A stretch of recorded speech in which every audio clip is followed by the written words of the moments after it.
a la hora que sea, tiene la finalidad de ponernos nosotros en situación de la condición actual que tiene el Estado Falcón en materia hídrica. ¿Por qué no llega el agua? ¿Por qué se está dando el racionamiento? ¿Qué está pasando con el bombeo? Todas esas preguntas e inquietudes que surgen en la vida diaria de nuestro pueblo, es importante que me acompañe y la veamos detalle a detalle a la hora que sea.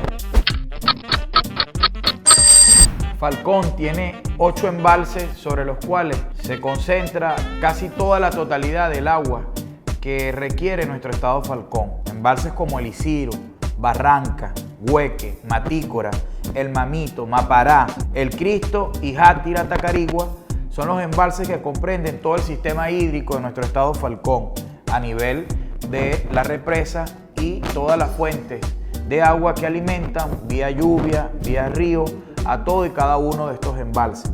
Hoy la realidad de nuestro estado Falcón se compromete en varios de estos embalses, que es importante que conozcamos cuál es su capacidad actual que tiene de reserva de agua.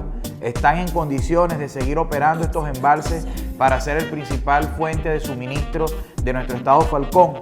Queremos nosotros preservar para el futuro de nuestras próximas generaciones que estos embalses sigan siendo la garantía de agua a cada uno de nuestros hogares.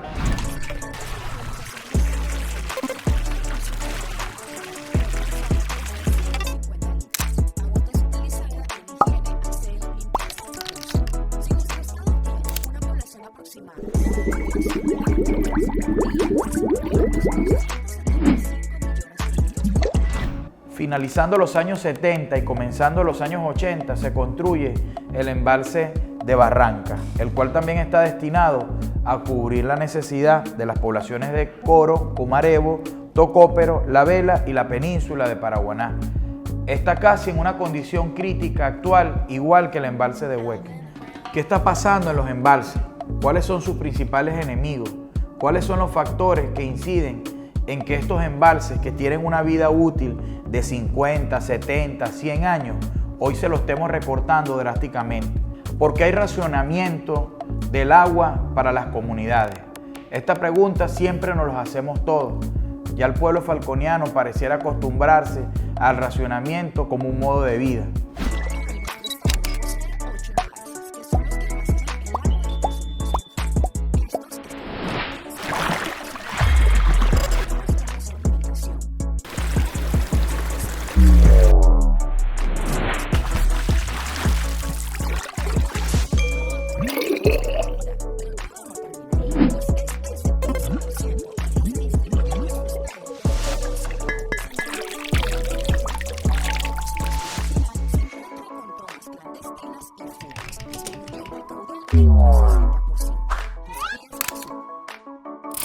Es el uso irracional y es los efectos climáticos los dos factores que más inciden en la vida útil de un embalse.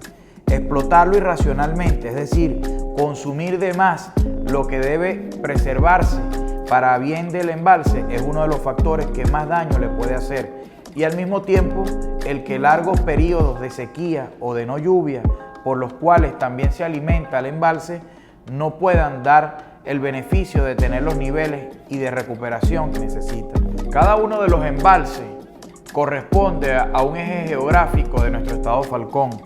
Por ejemplo, Isiro, Barrancas y Hueque corresponde a la región central y a la península de Paraguaná. Matícora y El Mamito corresponde al occidente del estado Falcón. Mapará corresponde a la sierra falconiana y El Cristo y Játira Tacarigua corresponde a la costa oriental de nuestro estado Falcón. Cada uno de estos embalses tiene una condición específica en este momento, según fuentes nacionales y regionales que llevan el comportamiento hídrico en el estado. Cada uno de los embalses está entre el 15 y 20% de su capacidad de reserva de agua para los próximos meses y para los próximos años. Por ejemplo, la península de Paraguaná, que tiene casi la mitad de la población del estado Falcón, ella sola requiere 750 litros por segundo para consumo humano, según esta medida. No es nueva la historia de la demanda de agua para cubrir la necesidad de las refinerías de nuestro estado Falcón y de la producción agrícola. Siempre ha habido el debate de la prioridad para quién es el agua. ¿Sabes cuál es el uso de agua en Venezuela? El área industrial consume un 11%, el área agropecuaria consume un 46% y un 43% es de uso doméstico. Las refinerías históricamente han demandado alrededor de 600 litros por segundo, solo ellas, para cubrir sus necesidades de consumo y de servicios que requiere el centro refinador de Paraguaná. Pero también la producción agrícola a lo largo y ancho de todos estos sistemas de distribución de agua han crecido sin no tener ningún uso conforme y ninguna regulación, y más aún sin ningún pago y retribución al costo de los sistemas operativos y de mantenimiento del agua en el estado Falcón, para que sepamos y tengamos claro las cuentas y nadie se equivoque. Sin duda alguna, cada gota cuenta, pero te has preguntado si cada gota cuenta para que el agua potable llegue a tu hogar, a tu oficina, la potabilización, electricidad, bombeo, mantenimiento de cada una de las estaciones y subestaciones. El agua es el gobierno bolivariano, Nosotros hemos dicho que cada gota cuenta, pero también cada gota cuesta. ¿Cuánto es el valor del agua? Hay un valor incalculable que no tiene precio, pero también hay un costo operativo que le cuesta a la hidrológica para mantener que el servicio llegue a cada uno de tus hogares. El costo del agua se determina por los gastos operativos que inciden en ella. Bombear el agua desde el embalse, tratar el agua y todos los químicos que se requieren para su tratamiento, bombear nuevamente el agua desde la planta potabilizadora hacia las distintas comunidades, también es un trabajo que requiere de un esfuerzo de bombeo y de operaciones.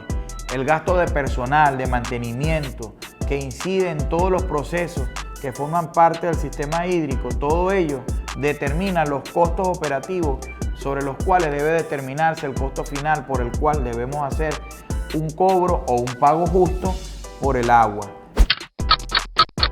Y en este segmento del programa tenemos un invitado especial para nosotros también conocer en profundidad, con rigor científico y académico, todo este debate y todo este tema referido al agua. Profesor Miguel Peroso es vicerrector académico de la Universidad Experimental Francisco de Miranda. Agradecido por tomar en cuenta, como siempre, ustedes de que asumió la responsabilidad al frente del Estado, ha privilegiado el tema científico como soporte a las grandes decisiones del Estado. Nosotros en Falcón, como lo conocemos, es uno de los estados más secos del país. Tenemos parte del norte del Zulia, el estado Sucre, el estado Falcón, los más secos del país. Por lo tanto, solamente esa condición ya nos asocia a un tema de carestía de agua. Y por eso hay 8 embalses en el estado. Cuando yo decido construir un embalse, cuando la fuente hídrica superficial que tengo no me permite abastecer de manera permanente en el tiempo a la demanda hídrica. Entonces yo tengo que aprovechar los pocos periodos de lluvia para almacenarlo como una cuenta de ahorro. Almaceno el agua en los periodos de lluvia para repartirlo tanto en los de lluvia como en los de sequía.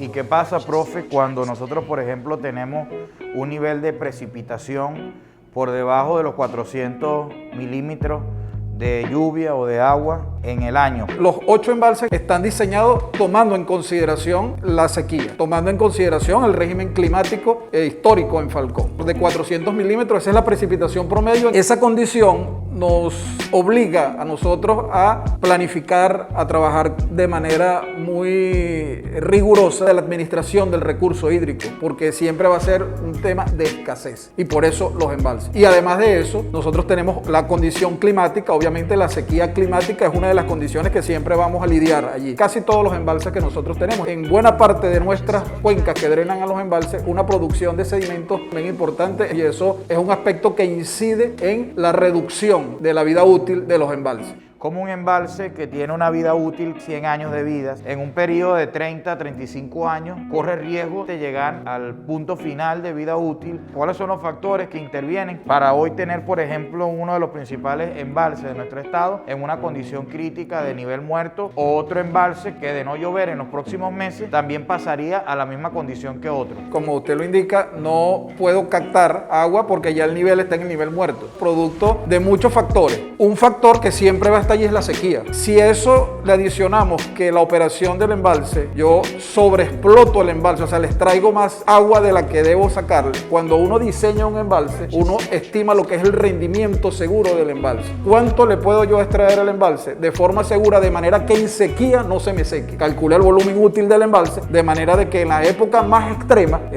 extrema de sequía no se seque. ¿Qué pasa con los embalses en Falcón? El primero que se secó fue el embalse Barranca, hace 5 o 6 años. Se secó no por la sequía climática, sino que se secó por sobreexplotación. Llegando a la gobernación del estado, usted me dijo, Falcón atraviesa una sequía hídrica, es decir, no hay agua, y una sequía operacional. Es decir, el modelo de gestión indudablemente tuvo fallas, errores, que lamentablemente incidieron en la vida útil de los embalses, y que ahora tenemos nosotros la tarea tanto de evaluar si de acuerdo a la condición de clima y de precipitación y de recuperación por las fuentes naturales que alimentan los embalses, los tiempos de recuperación de ellas y al mismo tiempo la demanda que no cesa todos los días de un pueblo que necesita agua. Cuando me refiero a la sequía operacional, es que nosotros tenemos un sistema actualmente, nada más hablando del sistema del Falconiano, de entre una eficiencia entre un 20 y un 25%. Eficiencia. O sea, tengo una ineficiencia entre un 70 y un 80%. Esa ineficiencia, tengo pérdidas volumétricas altísimas. Lo primero que nosotros hicimos cuando llegamos a la hidrológica hace 3 años fue hacer un diagnóstico al detalle de todo esto. Hicimos una ecuación para priorizar las inversiones y decir, mira, aquí por bolívar que se logre de inversión debe ser invertido de esta manera. El 56% de los recursos deben invertirse en aducciones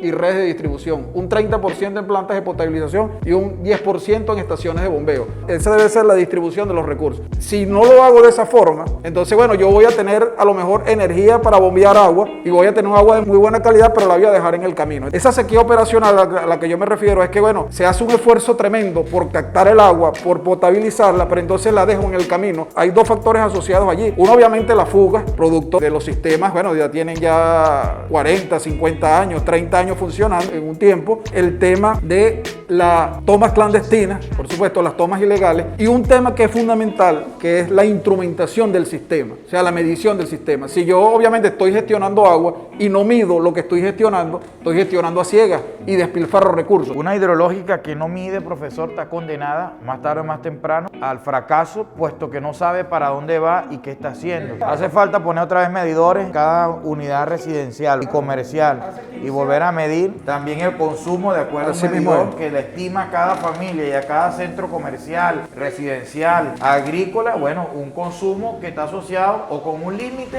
o con un costo adicional, de ser así, que tiene que asumir también el consumidor en este caso o el usuario. Si nosotros reinstrumentalizamos el sistema, es como si estuviéramos construyendo un embalse de Isidro sin construirlo. Coro, colocando una dotación entre 150 y 200 litros por persona a día, tiene una demanda de unos 400 litros por segundo. Y del Isidro, históricamente se sacan 800, 900 litros, 700 litros. O sea que cuando yo hago el balance, debería tener agua, un superávit de agua para regalar. Hay 3 momentos importantes que evaluar en la historia, en lo que tiene que ver con los planes de gestión en Falcón. Coplanar, que fue un plan general en el año 60, 70 a nivel nacional en el país, y ahí hubo la planificación general de los recursos hídricos en todo el país, incluyendo Falcón, y se dividió por regiones hidrográficas. Luego en el año 79 se hace el plan hídrico del estado Falcón en el año 79, luego de que se construyeron las obras producto de Coplanar, las que indicamos hace 40 años, Barranca, el Isidro, Camares, el Cristo, todos los que mencionamos. Entonces viene ese plan del año 79 hasta el año 2010 y desembocamos en hacer el nuevo plan hídrico 2015-2065, un horizonte de planificación de 50 años donde están las acciones que se deben hacer en un corto, mediano y largo plazo en el estado, donde ahí indicamos de que en el 2010 ya estábamos en el sistema, en lo que tiene que ver con el sistema del Falconiano y el Gran Falconiano, la región occidental y todos los centro norte. Ya en el 2010 estamos en números rojos, cuando Matícora todavía no había entrado en operación. Estábamos en números rojos, quiere decir que la demanda es mayor a la oferta hídrica. Con Matícora, nosotros teóricamente deberíamos llegar hasta el 2030. Ese plan hídrico nosotros lo proyectamos de esa forma. Ya nosotros... Y la no definitiva activación de Matícora obligó a seguir sobreexplotando más el Falconiano. Entonces, por supuesto, que había que te aumenta la presión tremendamente. Entonces, ahorita estás en números rojos, porque Matícora no está entregando lo que fue proyectado. achicó los 20 años a 8, 10, que es lo Claro, que estamos ahorita. claro. Y además que Matícora está en una condición muy grave desde el punto de vista de sedimentación, que ya la hemos discutido y lo hemos conversado, y que en ese plan están las acciones que hay que hacer para nosotros recuperar 60 años más Matícora. ¿Qué mensaje le da usted, por ejemplo, a la planificación industrial, al uso del agua vía también de la demanda de la refinería, a la planificación agrícola? ¿Qué mensaje le da usted a los productores agrícolas del estado Falcón que planifican su actividad de acuerdo a la tubería que le pase o no al frente y no necesariamente la mejor tierra y aprovechando un agua que está ahí también vía acuífera o un manantial o un desvío de río, sino que la facilidad de que ya yo vi la toma, el tubo central? Un 40% aproximadamente del agua potable que debe ir a las comunidades se queda en la actividad agrícola. Nosotros, de los 8 sistemas que tenemos de fuente superficial de embalse, 5 son para agua potable exclusivamente. Lo del Falconiano, Hueca, Sirio y Barranca es exclusivo agua potable. Pero resulta que nosotros tenemos tramos entre Butare y Las Calderas, por ejemplo, intervenidos con el tema agrícola. Y tenemos el tramo Santa Ana intervenido con el tema agrícola. Yo siempre he sido muy crítico cuando digo, mira, en Paraguaná yo tengo un potencial agrícola desde el punto de vista de producción vegetal, de frutas, o cría, pero yo lo digo, porque lo estás sustentando en base a que te estás agarrando el agua potable. El agua potable, obviamente, hay una inversión, ¿verdad?, bastante alta para potabilizar, para que sea alta para el consumo humano, que no es necesario para el tema del riego. ¿Puede ser posible todos los planes que he mencionado si la hidrológica no es sostenible internamente, operativamente, con sus condiciones de capacidad de ingreso y de recaudación? La gente del pueblo, el nivel de conciencia del pueblo de Falcón en el tema de la administración del agua es alto comparado con otros estados, con otros pueblos. Es nuestro principal tema. ¿Cuánto tiempo tiene el pueblo con esta brega y esta lucha? Bueno, o sea, toda la vida. Décadas. Sí, señor, de toda la vida, toda la vida. Bueno, profesor, le agradezco por supuesto la participación, le agradezco el haber venido y explicado también en detalle una mirada mucho más completa, científica, de lo que debemos nosotros ver en el panorama de trabajo, de gestión, pero también de comprensión. Al final, Falcón ha estado siempre marcada por la sequía, por la sed, por la necesidad del agua. También tiene agua, pero al mismo tiempo no la tiene porque hay un factor que históricamente ha estado en todo el devenir de este tiempo de búsqueda, en una lucha constante, y es el elemento cultural. El modelo de gestión, indudablemente, la conciencia, la corresponsabilidad son los factores decisivos que pueden hacer la diferencia, pero sobre todo es construir ese nuevo y eficiente modelo de gestión planificado, preventivo y al mismo tiempo solucionador de la necesidad y del tema de demanda de agua para la vida, para el desarrollo, para la calidad de vida de nuestro pueblo y por supuesto para la prosperidad y felicidad social. Una cultura conservacionista que proteja las cuencas y todos los manantiales y los embalses y sus alrededores, y que no sea la tala ni la quema la que caracterice, por supuesto, las condiciones de nuestros embalses. No violentar ni alterar el uso de las tuberías que tienen una finalidad para un diseño y no para otro. Lograr que cada gota que se administre y que se consume debe ser también planificada familiarmente, industrial y comercialmente. Por ello es importante que todo este debate que estamos hoy dando también sirva como elemento concientizador y podamos nosotros salir adelante con una solución completa, definitiva y favorable para todos por el porvenir de nuestro pueblo falconiano. Hasta una próxima oportunidad y nos vemos a la hora que sea.